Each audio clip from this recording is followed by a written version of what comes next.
savez, en 30 ans de carrière, j'ai vu passer énormément d'erreurs sur ce type de dossier. Résultat, le projet reste bloqué. Bonjour chers amis, alors aujourd'hui, c'est le premier jour du challenge 100 jours pour créer votre projet. Et aujourd'hui, c'est l'élaboration du cahier des charges. Alors, attention, s'il est mal construit, vous risquez de passer à côté du bien ultime nécessaire à votre projet. Vous risquez de passer à côté de la rentabilité, ou pire, vous vous noyez dans des frais et des factures imprévues. Donc, pour construire ce cahier des charges, il vous faut passer par ces 4 étapes.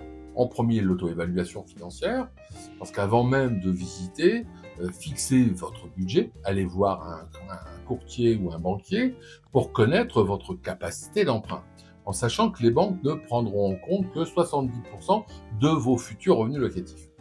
Ensuite, l'analyse de la zone cible. Ne cherchez pas au hasard, visez des communes avec une demande locative forte et avec un PLU qui permet de diviser ou de construire facilement. Puis l'audit technique. Entourez-vous d'experts pour valider que techniquement votre projet soit viable avant de vous engager. Et enfin, utilisez le système de scoring parce qu'on ne marche pas au coup de cœur. Vous faites ça sur Excel, une colonne, vous notez tous les critères importants pour vous et une colonne par bien à scorer et vous attribuez pour chaque critère une note de 1 à 10. Il vous faudra ensuite calculer 4 indicateurs financiers, toujours sur votre feuille Excel, après avoir noté les données financières du type prix acte en main, travaux nécessaires, frais, etc. Vous allez calculer la marge brute d'opération. Elle doit être supérieure à 20 ou 25% pour les imprévus techniques ou financiers. Il y a ensuite le DSCR, qui est le ratio de couverture du service de la dette.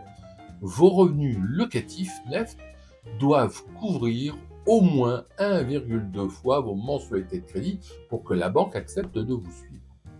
Vient ensuite le LTV, qui est le ratio pré-valeur. Faites en sorte que votre emprunt reste inférieur à 85% de la valeur réelle du bien pour rassurer vos partenaires financiers ou bancaires. Et enfin, le TRI, c'est le taux de rentabilité interne, c'est l'indicateur ultime, celui qui est le plus complet. Il faut viser entre 8 et 12% pour être sûr que l'opération soit viable. Alors, vous attribuez également une note pour ces indicateurs, et une fois ces données en main, maintenant, il faut faire son choix. Alors, gardez toujours à l'esprit, pour qu'un investissement soit bon, il doit être sûr, rentable et liquide, et pour que votre choix soit indiscutable, vous devez pondérer vos critères comme ça. Le potentiel de division, c'est 40% de la note. Parce que si on ne peut pas diviser le bâtiment ou détacher un terrain ou une parcelle, on perd le levier financier. Ensuite, la marge et la rentabilité, c'est 30% de la note. Ce projet doit générer suffisamment de cash pour permettre l'autofinancement de votre résidence principale. C'est le but quand même du projet initialement. Vient ensuite l'attractivité et la liquidité, c'est 20% de la note. Il faut revendre vite et s'assurer qu'il y a assez de locataires qui cherchent dans le coin. Et enfin, la complexité technique, c'est 10% de la note. Tout ce qui est technique doit être anticipé pour éviter les mauvaises surprises. Et vous avez votre note finale. Si deux biens ont sensiblement la même note, le cœur peut parler. Et donc, ce cahier des charges vous permettra de comparer plusieurs opportunités de façon objective.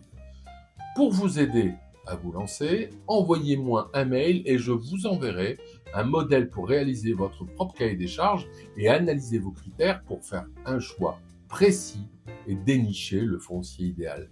Ne laissez pas le hasard gérer votre avenir immobilier. À très bientôt, chers amis.